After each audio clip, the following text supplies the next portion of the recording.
A lot of people walk through life thinking being nice is the ultimate virtue, that if they smile enough, give enough, say yes enough, they'll be safe, accepted, and maybe even respected. But the truth is, being too nice is very often not a sign of goodness, it's a sign of fear. It's a protective mechanism, a defense strategy, a response rooted not in strength, but in trauma. Let's call it what it is: people pleasing. You weren't born a people pleaser. Somewhere along the way, your brain learned that avoiding conflict was the safest path. Maybe you had a parent who exploded when you disagreed, or a teacher who only gave attention when you were obedient. Maybe you were bullied and realized early on that staying quiet made you invisible, and invisibility felt safer than confrontation. So what did your nervous system learn? Keep the peace, be agreeable, stay small. That pattern follows you into your workplace, your friendships, your relationships. You start softening your words, shrinking your opinions. Smiling even when something doesn't feel right. You hold back truth to avoid upsetting others. You over-explain, over-apologize, and overgive, all in the name of being nice, but it's not actually nice. It's self-abandonment, and you do it because part of you believes that if you don't, you'll be rejected, dismissed, labeled as difficult. The fear of being disliked overrides your desire to be honest, and when that happens, your niceness becomes a mask. A defense mechanism, and here's the thing about masks: they don't protect your spirit, they protect your fear. The cost of wearing that mask is high, because when you're constantly worried about other people's comfort, you ignore your own discomfort. You say yes when you mean no. You absorb the weight of other people's expectations, hoping they'll appreciate you, but often they just learn to take you for granted. Here's what I've learned from my time in law enforcement, from my years as an interviewer, and from countless human interactions.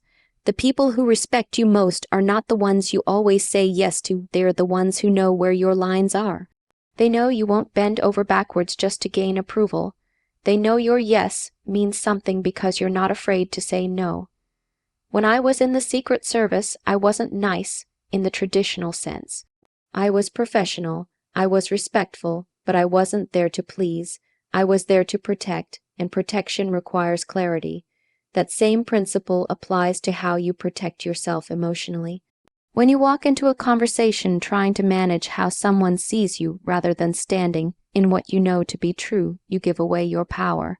Many people mistake their pleasing behavior for kindness. But true kindness doesn't come from fear. It comes from confidence.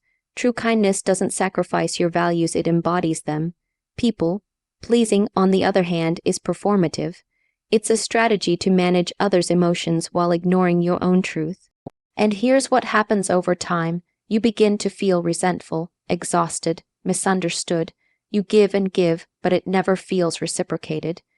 You feel like people don't see the real you, and that's because you haven't shown them the real you. You've shown them the version that's always agreeable, always flexible, always fine. It takes courage to break that pattern, because saying no, when you've been trained to say yes, feels dangerous. Setting a boundary when you've spent your life avoiding conflict feels selfish. But it's not selfish, it's necessary. You teach people how to treat you not by how nice you are, but by how honest you are about what you will and won't accept. And that begins with unlearning the idea that your worth is tied to how much you can tolerate. You are not valuable because of how much discomfort you can absorb. You are valuable because of your character, your clarity, and your ability to stand in your own truth even when it's uncomfortable. One of the most powerful things you can do is get comfortable disappointing people, not recklessly, not cruelly, but courageously, because every time you betray yourself to make someone else happy, you reinforce the belief that your needs matter less. That has to stop. You don't owe anyone comfort at the expense of your integrity. You don't need to be nice to be accepted. You need to be real, and when you operate from that place, that grounded, centered truth, the right people will respect you more, not less. And more importantly, you'll start to respect yourself. So ask yourself, who am I being nice for and at what cost? Because if the answer is so they won't leave, so they won't be upset, or so they'll like me, then you're not being kind. You're being compliant, and there's a difference. Stop confusing self-erasure with virtue. Being kind is beautiful, but kindness that comes at the cost of your own truth, that's not noble, that's damaging. And it's time to let it go. There's a truth most people don't want to face. Every time you say yes to something that doesn't align with your values, your priorities, or your boundaries, you are saying no to yourself. It sounds harsh, doesn't it? But I'll say it again. Every misplaced yes is a silent no to your goals, your mental clarity, your energy, your growth, and that has consequences. When you agree to take on extra work because you don't want to disappoint your boss, even though your plate is already full, you're not being a team player. You're burning out in silence. When you say yes to attending that event you don't want to go to because you don't want to seem rude, you're not being polite, you're sacrificing your time, your rest, your focus.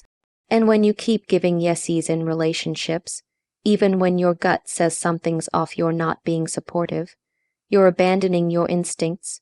You have to understand this. Your time and energy are not infinite. They're not bottomless resources you can give away without consequence. Every commitment you make, personal, professional, emotional, costs you something. And if you're constantly saying yes, out of guilt, fear, or pressure, you'll find yourself depleted and disoriented, living a life that doesn't even feel like yours. I've seen this happen in every space I've worked in, from government operations to the media industry to academic circles. People say yes because it feels easier, because they think it'll make them more likable, because they've convinced themselves that if they just keep being helpful, they'll earn love, approval, or success. But here's what's really happening. They're training the world to ignore their boundaries. Let that sink in. When you say yes too easily, too quickly, too often, you send a message not just to others, but to yourself that your needs come second, that your time is flexible, that your peace is negotiable, and over time, that repeated self-betrayal doesn't just drain you, it reshapes you. You start living reactively. You stop checking in with yourself. You lose track of what you want because you've made a habit of prioritizing what everyone else wants. And eventually, you wake up feeling tired, resentful, confused, not because life is overwhelming, but because you've overwhelmed yourself by saying yes when you should have paused. Now, I'm not telling you to become rigid or selfish. That's not the point. The point is to become intentional, because every yes should be a conscious, empowered decision, not a knee-jerk reaction driven by guilt, fear, or approval addiction. You need to know this. Saying no is not rude, it's not cold, it's not ungrateful, it's honest, and in many cases, it's the kindest thing you can do both for yourself and for others. Because when you say yes, but you're not fully present, you're not helping anyone. You're just spreading yourself thin, showing up halfway, and reinforcing a cycle of emotional dishonesty. People might not like your no. They might push back. That's okay. Let them be uncomfortable. Other people's discomfort is not your emergency. You are not responsible for constantly cushioning their emotions, especially at the expense of your own. What you are responsible for is protecting your priorities, managing your energy, and living in alignment with your values. That means learning to pause before you commit, to check in with yourself, to ask, do I have the capacity for this? Is this aligned with who I want to be? Am I doing this out of guilt or out of truth? And if the answer doesn't feel right, you choose yourself, because you are allowed to say no without offering a 15-minute explanation. You are allowed to protect your time without guilt. You are allowed to prioritize your well-being without apology. This isn't about being selfish. This is about being sovereign. Sovereignty means you get to decide how you use your time, where you place your energy, who gets access to your inner world. That's not arrogance, it's wisdom, because you can't give from an empty tank. You can't support others if you're constantly betraying yourself. You can't live a life of purpose if you're constantly pulled in directions that don't serve that purpose. And here's what's wild. When you start saying no from a place of clarity and self-respect, people start to respect you more. Your yeses become more meaningful. Your presence becomes more powerful because you're no longer moving from fear, you're moving from integrity. It's a hard shift to make, especially if you've spent years equating yes with goodness. But the truth is, real goodness requires boundaries, real generosity requires discernment, and real peace. It starts with the courage to choose yourself even if that means disappointing others sometimes. So the next time someone asks something of you, and you feel that automatic yes rising in your throat, stop, breathe, and ask yourself, is this a yes to them and a no to me? Because you can't keep saying yes to the world while quietly saying no to your soul. That's not selfless, that's self-erasure, and you deserve better than that. Respect is not a product of how agreeable you are. It is not something you receive just because you're polite, quiet, or easy to be around. In fact, some of the most disrespected people in any environment, the workplace, relationships, families, are those who believe that being passive will somehow earn them favor. It won't. Passivity is not a strength. It's not maturity. It's not diplomacy. It's avoidance. If you're constantly shrinking yourself, holding back your opinions, letting others speak over you, or sacrificing your time and energy just to keep the peace, you're not winning people over. You're teaching them that you're someone who can be overlooked. You're teaching them that your boundaries are flexible, that your needs are optional, that you'll accept whatever treatment they decide to offer. People don't respect what they can control. They respect what they cannot manipulate. They respect people who are consistent in their values, clear in their communication, and grounded enough to hold the line when challenged. They respect people who speak up even when it's uncomfortable, especially when it's uncomfortable. I've seen this dynamic play out in interrogation rooms, federal meetings, television studios, and classrooms. The people who got the most respect were not the loudest or the most aggressive, they were the clearest. They were the ones who knew what they stood for. They were the ones who didn't need to dominate, but also refused to disappear. There is this myth that if you're just nice enough, eventually people will see your worth. That if you don't rock the boat, you'll be rewarded with loyalty, kindness, and consideration. But real life doesn't work like that. People treat you based on the standards you enforce, not the sacrifices you make in silence. Think about the last time you stayed quiet when something bothered you. Maybe someone crossed a line professionally or personally, and you didn't say anything. You told yourself it wasn't worth the conflict. You minimized your discomfort, and what happened? Did it stop? Did they change? Or did it happen again? When you stay silent, when you avoid conflict to keep things smooth, you're not diffusing tension, you're delaying it. And while you're trying to protect the relationship or the environment, you're harming yourself. Every time you bite your tongue instead of setting a boundary, you chip away at your self-respect. Every time you let something slide to avoid friction, you're silently agreeing to it. And make no mistake, people notice. They notice when you don't speak up. They notice when you're always the one who adjusts, compromises, bends. And over time, whether they mean to or not, they start to believe that you should be the one who always bends.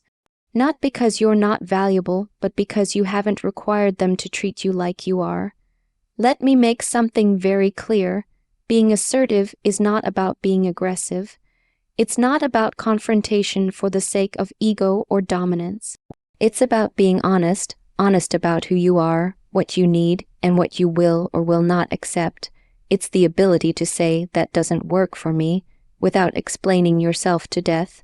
It's being able to disagree respectfully without apologizing for having a voice. It's being able to correct someone who disrespects you without raising your voice, but with such clarity and calm authority that they feel the weight of your boundary. That's how you earn respect. People don't respect perfection. They respect courage. They respect those who are willing to stand up, not just for others, but for themselves. And that kind of self-advocacy isn't loud or theatrical. It's consistent, it's calm, it's firm, and it's deeply uncomfortable at first. Because if you're someone who is conditioned to keep the peace, to stay out of trouble, to avoid conflict, then speaking up will feel like a threat. You'll feel guilt, you'll feel fear, you'll wonder if you're being too much, but that discomfort isn't a signal that you're doing something wrong. It's a sign that you're finally showing up for yourself. Remember this, boundaries are not walls, they are filters. They don't keep everyone out, they let the right people in, and respect flows naturally when those filters are clear. No one else can set your standards for you. And if you don't enforce them, people will assume you don't have any. That's not a reflection of their character, that's a reflection of the message you're sending. Because the world responds to how you present yourself. If you show up like someone who tolerates everything, people will give you anything. If you show up like someone who knows their worth, people will step up or step out. Both outcomes serve you. Respect begins with self-respect. And self-respect requires action, not perfection, not passivity, but the courage to speak your truth, hold your line, and let go of the illusion that being easygoing will earn you value. It won't. Your value is already there. The question is, are you ready to honor it out loud? Kindness is a powerful force when it's backed by strength. But kindness on its own, when not supported by boundaries, by discernment, by a strong sense of self, becomes something else entirely. It becomes vulnerability to manipulation, and there's a difference between being kind and being easy to exploit. This is something most people struggle to understand, especially those who were raised to believe that being good means always being helpful, always being agreeable, always being soft. But there's a hard truth here. The world doesn't reward kindness that lacks clarity. It exploits it. When you're overly accommodating, constantly giving without question, endlessly understanding no matter the cost, you don't teach people that you're kind, you teach them that you're available for their convenience. You become the person they come to when they want something, not the person they respect, not the person they protect, not the person they consider. And here's why that happens. Because kindness without strength is often seen as weakness. Now let's be clear, true kindness takes courage, it takes effort. It's not about being passive or agreeable. It's about choosing compassion, especially when you don't have to. But when that kindness is disconnected from a strong internal compass, when it comes from fear rather than conviction, it stops being kindness and starts becoming a strategy. A way to keep people happy, a way to avoid conflict, a way to feel safe, and that version of kindness is the kind that manipulators seek out. Because people who manipulate, whether intentionally or instinctively, are drawn to those who don't push back, those who don't question, those who don't walk away. And when you're constantly prioritizing peace over truth, or comfort over clarity, you become exactly the kind of person they can influence without resistance.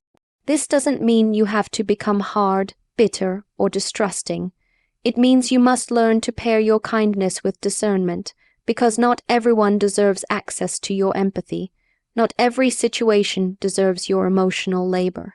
And not every request is yours to fulfill. You can say no and still be kind. You can draw a line and still be compassionate. You can walk away from manipulation and still hold your integrity. That's what real strength looks like. Real strength is not about domination, it's about self-possession.